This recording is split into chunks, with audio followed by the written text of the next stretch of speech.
Hi, my name is Cupic, and I'm the highest ranking mage player on the ending server. Today I'm gonna be going over Mel and how I think she should be played as, you know, the best mage player of NA. So let's get into it. As always, make sure to like and subscribe. Thanks. Getting into Mel's kit, we're gonna firstly go over her abilities. Her passive is when you hit people with spells or auto attacks. They basically store damage, and this damage that's stored allows you to execute them if they go under said stored damage.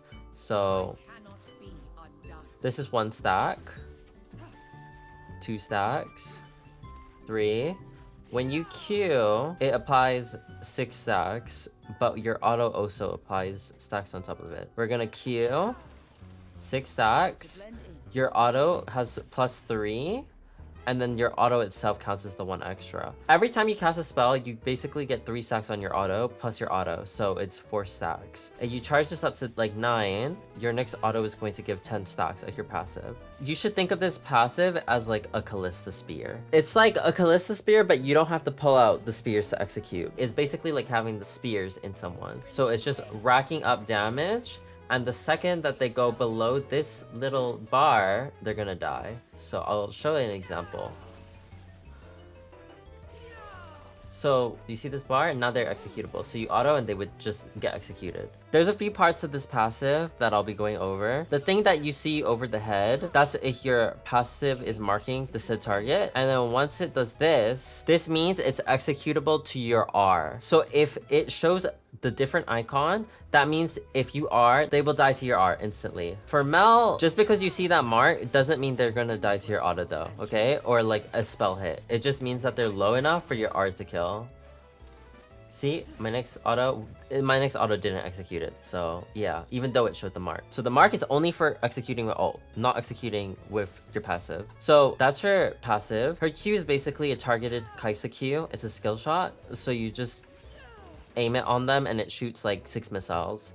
Honestly, it's pretty easy to miss this ability. You're always gonna hit at least 1, but you're not gonna get all 6 projectiles to hit. Unless you follow up on a support CC or you combo it with E to root them and then you Q. So all the bolts hit. And then her W, as we all know, her signature ability is to reflect.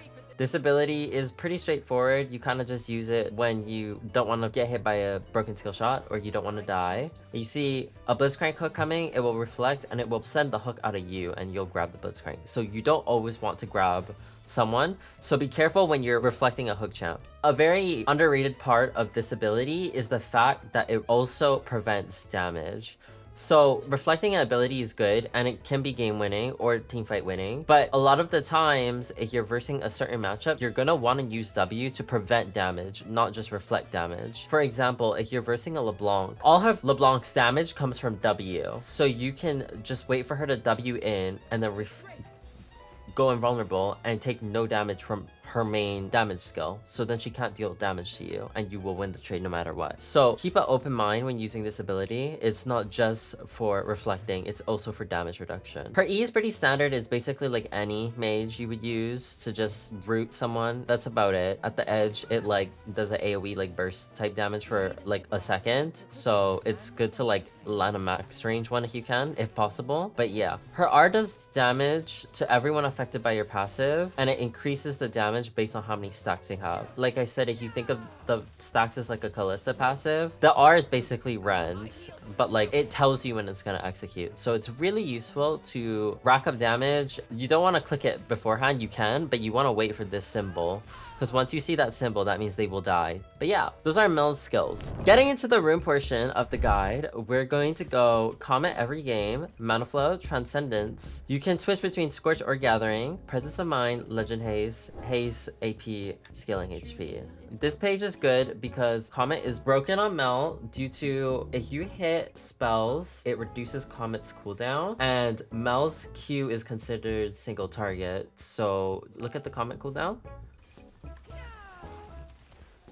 using Q drastically reduces the cooldown of Comet. So basically, Comet's really broken on Mel because it has no cooldown. That's the reason Comet is her core rune. Mana Flow, all mages like Mana Flow. Mana is good to have and good to spam abilities. Transcendence, she likes the haste, and the champion takedown thing is really, really good for W, being the long cooldown that it is. Scorch and Gathering is personal preference. If you want to poke early, then it's good to go Scorch. If you're going mid lane, I would probably go Scorch. If you're playing her bot lane as APC, I would go Gathering. Scorch is really good on Mel just because it's so easy to hit Q. It's basically a dodgeable ability, so Scorch will never be missing. Presence just for more mana, and Legend Haste because she likes cooldown reduction because of W and all her skills. We're gonna go for ability haste in her rune page for more scaling, but if you're playing mid lane, you can go attack speed as well. Same with bot lane if you prefer on autoing a bit more, but I will be running ability haste with scaling HP for bot lane. So yeah, that's the runes. We're gonna get into laning. Laning is Mel. It's kind of like most mages in the bot lane. You don't really want to initiate first. You're gonna poke with Q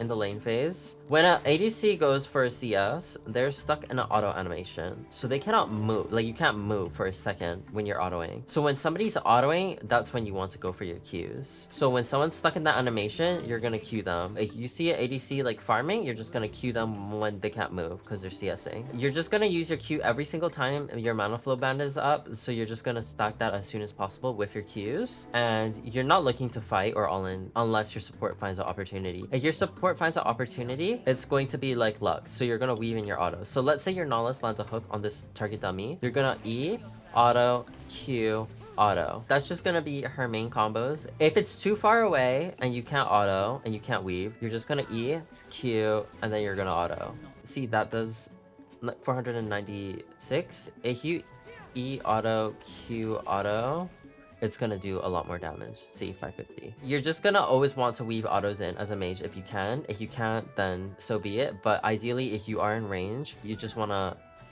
always want to weave in your autos if you can. You don't really want to use W for your passive. You're going to use W to reflect a skill to get more damage. But if somebody's really low health, then you can W just so you can get stacks of your passive, so you can get the auto to execute. It's kind of like Seraphine. You don't really want to use W to deal damage, but if someone's really low HP, you can W and then kill them. It's also a movement speed steroid, so if you need to catch someone, you can also use it to run faster and then hit them, either with Q or auto. Other combos we're gonna go over. Mel is not super complicated when it comes to her combos. One of the combos you will need to get down while playing Mel is E-Flash. So we're gonna have to always E-Flash when we either see an opportunity or you think you can kill. So E-Flash is really important to get down, okay? E-Flash, auto, Q, auto, and then R. That's usually gonna be the combo. That's a pretty aggressive Mel combo, but if you know they're in like a threshold where you can kill them and they have no flash, then it's a combo you should be doing. Let's say this person's really low and you're scared of whiffing or them reacting, you're gonna keep flash forward so you can just get that faster. It's like flashing on top of someone with a Seraphine Q. It just comes out a lot faster if you Q flash. So if somebody's like really low and you want them to die, it's gonna be Q flash. But if you're chasing someone who's far, you want to flash Q because it goes further. Yeah, see, it goes much further.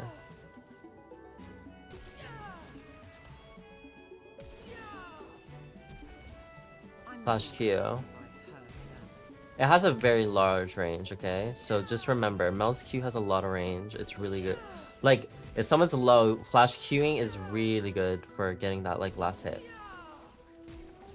Especially because your abilities are executes. Getting into more of laning, Mel is a bit interesting of a character because her abilities all deal less damage against minions. This does 25% reduced damage and this does 50. You're gonna still max QEW, but the wave clear for minions is gonna be E, let it like pulsate a little bit, or E, and then just like Q it. So it's just gonna be EQ, but on the back wave of the minions, and it's going to execute them all at level 5 when you have like Lost Chapter. CSing with Mel is pretty easy because her stuff executes. So you're just gonna wanna try and apply your passive to the entire wave. So when the wave is coming, you're just gonna try and eat all of it and then Q it.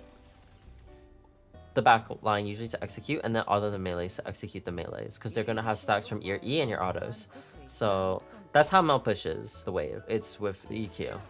That's just the basic combo for Wave Player. And then sometimes when the melees are like low, you can Q just to get more passive, and then you can auto, and they'll all like get executed. For using your R, you basically just want to like R whenever you see this symbol. It's ideal that it's on more than one people. You want your R to execute a few people, but honestly, being able to guarantee take someone out of the fight with your R it's good to use it early. It's not something you have to save. Being able to like take out an ADC or even a tank from a fight instantly, it's good to be able to do that. So don't regret only ulting one person, especially if they're a key target. It's valuable to ult one person.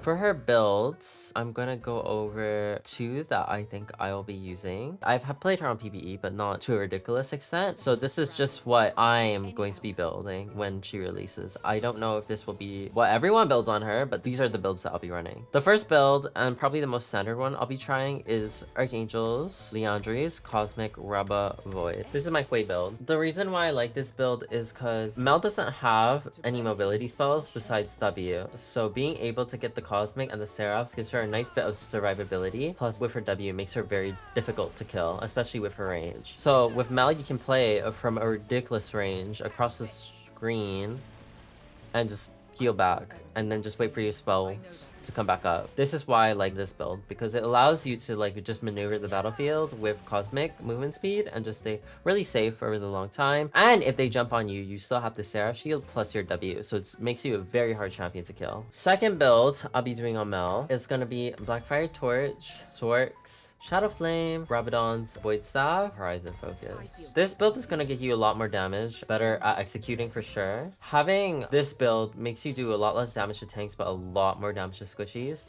Mel can proc Horizon very easily with Q, so Horizon's a pretty good item on her, especially with Shadow Flame, because you're going to be able to crit them and then plus get the Horizon damage. This build is really good at just killing squishies and dealing more damage than Seraph's build, but this one is also going to be a lot easier to kill. Your only escape option is E and W, and they aren't great escape options because of how long the cooldown is on W. So personally, I will probably going Seraphs more than this build, but in terms of damage, this build will definitely reign superior. So I'll have to see on how easy Mel is to be jumped on. If it's pretty easy to just not die on Mel and she can afford to build damage, this will probably be the go-to build. Shadow Flame is just really good on her because of how her execute works, so it's just something to keep in mind. It's a good item on Mel. I think that covers about all of it that I wanted to go over. So yeah, thanks for coming to my early season Mel guide. I might do a more comprehensive one in the future, but that's all for now. I'll see you guys next time. Thank you.